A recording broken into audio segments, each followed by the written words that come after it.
کہ اللہ رب العالمین نے خصوصیت کے ساتھ روزے کے بارے میں فرمایا کہ روزے کے ذریعہ سے روزے دار کے اندر تقوی پیدا ہوتا ہے۔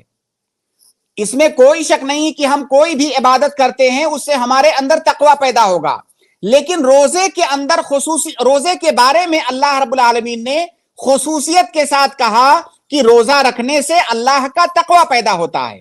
اور ہم تمام مسلمان جانتے ہیں کہ ہماری زندگی کا مقصد اللہ رب العالمین کا تقوی اپنے دل کے اندر پیدا کرنا ہے۔ تقوی کا مطلب اللہ کے تمام احکامات کو بجا لانا، اللہ رب العالمین نے جتنی چیزوں سے روکا ہے ان تمام چیزوں سے رک جانا، اور یہ چیز روزے سے ہمارے اندر پیدا ہوتی ہے۔ تو تقوی، روزے سے تقوی پیدا ہونے کی بہت ساری شکلیں ہیں۔ اس کی ایک شکل تو یہ ہے کہ جب انسان روزہ رکھتا ہے تو اس کا مطلب یہ ہوا کہ اللہ رب العالمین نے جو چیزیں اس کے لیے حلال قرار دی تھی، جب اللہ رب العالمین نے ان حلال چیزوں سے اسے روکا تو فوراً وہ رک گیا، جبکہ وہ چیزیں اس کے لیے عام ایام میں حلال تھی، لیکن اللہ رب العالمین نے کہا کہ اب تم ان حلال چیزوں سے بھی رک جاؤ، اور بندہ فوراً رک گیا۔ تو اللہ رب العالمین کے حکم کی جب اس نے تعمیل کیا تو یہ بذات خود تقوی ہے۔ تو تقوی روزہ دار کے اندر، ہر روزے دار کے اندر تقوی پیدا ہوتا ہے، کسی کے اندر کم، کسی کے اندر زیادہ۔ جو آدمی فقط روزہ رکھتا ہے، بہت ساری دوسری برائیاں اگرچہ وہ ساتھ میں کر رہا ہے، لیکن تقوی کا کچھ حصہ اس کے اندر بھی آیا، کیونکہ اس نے اللہ رب العالمین کے کہنے پر حلال چیزوں کو بھی ترک کر دیا۔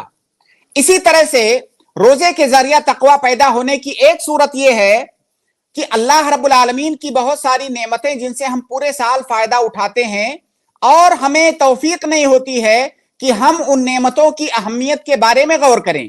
ہمارا کھانا، ہمارا پینا اور بہت ساری چیزیں جن سے ہم روزے میں رک جاتے ہیں، ہم عام ایام میں ان چیزوں کی اہمیت کا ادراک نہیں کر پاتے ہیں اور ان کو محسوس نہیں کرتے ہیں۔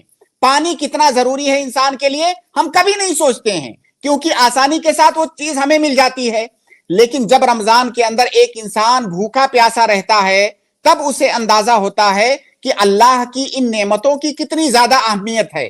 تو ایسی صورت میں اللہ کی نعمت کی اہمیت، اس کی قدر و قیمت اس کے دل کے اندر پیدا ہوتی ہے، اور وہ اللہ رب العالمین کا شکر ادا کرتا ہے اس پر، اور یہ تقوی کی علامت ہے۔ اسی طرح سے دنیا کے اندر بہت سارے لوگ ایسے ہیں جو غریب ہیں، مسکین ہیں، اچھا کھانا پینا انہیں نصیب نہیں ہے۔ بہت سارے لوگ ایسے ہیں جو بھوک مری کے بھی شکار ہیں۔ ہم ایسے لوگوں کی بھوک، ایسے لوگوں کی مصیبت کو عام حالات میں محسوس نہیں کرتے ہیں، لیکن جب ہم خود بھوکے رہتے ہیں اور اس تکلیف اور مشقت سے گزرتے ہیں تب ہمیں احساس ہوتا ہے کہ جن کے پاس کھانا نہیں ہے وہ کتنی پریشانیوں کے ساتھ اپنی زندگی کو گزارتے ہیں۔ جب ہمیں ان کے بارے میں یہ احساس پیدا ہوگا تو ہمارے اندر ان کے لیے رحم کا جذبہ پیدا ہوگا، ان کے تئیں مدد کرنے کا جذبہ پیدا ہوگا، اور یہ تقوی کی علامت ہے۔ اسی طرح سے عام طور سے دیکھا جاتا ہے کہ ایک انسان جو پورے سال بہت ساری برائیاں کرتا ہے، بہت سارے معاصی کے اندر وہ لت پت ہوتا ہے، جب رمضان کا مہینہ آتا ہے تو ایک برے سے برا انسان بھی جب روزہ رکھتا ہے تو بہت ساری برائیوں سے وہ جو ہے اپنے آپ کو دور کر لیتا ہے۔ اب وہ انسان جو پورے سال برائیاں کر رہا تھا، اگر چند برائیوں سے بھی اس نے روزے کی حالت میں اپنے آپ کو دور کیا تو یہ تقوی کی علامت ہے، کیونکہ تقوی پیدا ہو رہا ہے تبھی وہ اپنے آپ کو ان برائیوں سے دور کر رہا ہے۔ گرچہ یہ تقوی وقتی ہی کیوں نہ ہو، لیکن اس کے اندر تقوی پیدا ہو رہا ہے۔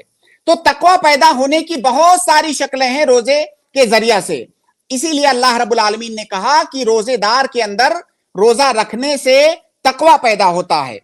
اسی طرح سے روزے کی ایک فضیلت اور اہمیت یہ ہے کہ اللہ کے نبی صلی اللہ علیہ وسلم کی ایک حدیث ہے کہ من صام یوما فی سبیل اللہ بعد اللہ وجہہ عن النار 70 خریفا۔ اگر کسی انسان نے اللہ رب العالمین کے لیے ایک دن کا روزہ رکھا، خلوص دل کے ساتھ ایک دن کا روزہ رکھا، تو اللہ رب العالمین اس کے بدلے میں اس کو جہنم سے 70 سال دور کر دیتا ہے۔ آپ اندازہ لگائیے کہ ایک دن کا روزہ رکھنے سے خلوص اور للہیت کے ساتھ آپ 70 سال جہنم سے دور ہو گئے، جیسا کہ اللہ کے نبی صلی اللہ علیہ وسلم نے یہ خوشخبری سنائی ہے۔ اس سے آپ روزے کی اہمیت کا اندازہ لگائیے۔ اسی طرح سے روزے کے بارے میں اللہ رب العالمین نے کہا کہ الصوم لی، جبکہ روزہ میرے لیے ہے، جبکہ ہم سب جانتے ہیں کہ جتنی بھی عبادتیں ہیں تمام عبادتیں اللہ کے لیے ہی ہیں، لیکن روزے کے بارے میں اللہ رب العالمین نے خصوصیت کے ساتھ فرمایا کہ الصوم لی، روزہ میرے لیے ہے۔ تو اللہ رب العالمین نے روزے کی فضیلت اور اس کا شرف بتانے کے لیے اس کی نسبت اپنی طرف کی۔ اور دوسری بات یہ کہ ایک انسان جب روزہ رکھتا ہے تو اس کے اندر خلوص پیدا ہونے کا امکان دوسری عبادتوں کے مقابلے میں روزے کے اندر زیادہ ہوتا ہے، کیونکہ دوسری جو عبادتیں ہوتی ہیں عام طور سے ہم اسے لوگوں کے سامنے کرتے ہیں، لیکن روزہ، اگر کوئی انسان روزہ رکھا ہے تو اس کے چہرے پر لکھا نہیں ہوتا ہے کہ یہ روزے سے ہے۔ اگر وہ چاہے تو گھر کے اندر جا کر کے کھا سکتا ہے، پی سکتا ہے، لیکن اس کو کھانے اور پینے سے صرف اللہ رب العالمین کا خوف رو کے رکھتا ہے، ورنہ اگر وہ چاہے تو چپکے سے کھا پی سکتا ہے۔ اس کا مطلب وہ روزہ فقط اللہ کے لیے رکھ رہا ہے۔ اسی لیے اللہ رب العالمین نے کہا کہ الصوم لی، تو روزے کے اندر جس قدر خلوص پایا جاتا ہے دوسری عبادتوں کے اندر خلوص پائے جانے کا امکان اس سے کم ہے۔ اسی طرح سے روزے کی ایک خاص بات یہ ہے کہ روزے کے بارے میں اللہ رب العالمین نے کہا کہ روزے کا بدلہ میں خود دوں گا۔ اور آپ سوچئے کہ جب اللہ رب العالمین کسی نیکی کا بدلہ کہہ رہا ہے کہ میں خود دوں گا تو وہ کتنا دے گا؟ وہ بے حساب دے گا۔ اللہ رب العالمین نوازنے والا ہے، اللہ رب العالمین کریم ہے، تو اللہ رب العالمین روزے کا جو بدلہ ہے وہ بے حساب دے گا۔ اللہ کے نبی صلی اللہ علیہ وسلم کی ایک حدیث ہے کہ کل عمل ابن آدم الحسنۃ بعشر امثالها، کل عمل ابن آدم یضاعف، ہر آدمی، ہر انسان جب کوئی نیک عمل کرتا ہے تو اللہ رب العالمین اسے بڑھا کر کے نیکیاں دیتا ہے۔ الحسنۃ بعشر امثالها، ایک نیکی انسان کرتا ہے تو اللہ رب العالمین 10 نیکیاں دیتا ہے۔ الی 700 ضعف، 700 گنا تک نیکیوں کا اجر و ثواب اللہ رب العالمین ہمیں بڑھا کر کے دیتا ہے۔ الا الصوم، سوائے روزے کے۔ دوسری نیکیوں کے بارے میں ہے کہ 10 گنا سے لے کر کے 700 گنا تک، لیکن روزے کے بارے میں ہے کہ روزے کا اجر و ثواب 700 گنا پر جا کر کے رک نہیں جاتا ہے بلکہ بے حساب ہے۔ تو روزے کا اجر و ثواب اللہ رب العالمین کتنا دے گا یہ اللہ رب العالمین ہی جانتا ہے۔ تو روزے کا ثواب بے حساب، بے کتاب ہے۔ اسی طرح سے روزے کے بارے میں اللہ کے نبی صلی اللہ علیہ وسلم نے فرمایا کہ الصوم جنۃ، کہ روزہ یہ ڈھال ہے، روزہ ڈھال ہے برائیوں سے، روزہ ڈھال ہے معصیت سے، روزہ ڈھال ہے جہنم سے۔ تو جب انسان روزہ رکھتا ہے تو یہ روزہ اس کے لیے ڈھال کا کام کرتا ہے بہت ساری برائیوں سے اور جہنم سے۔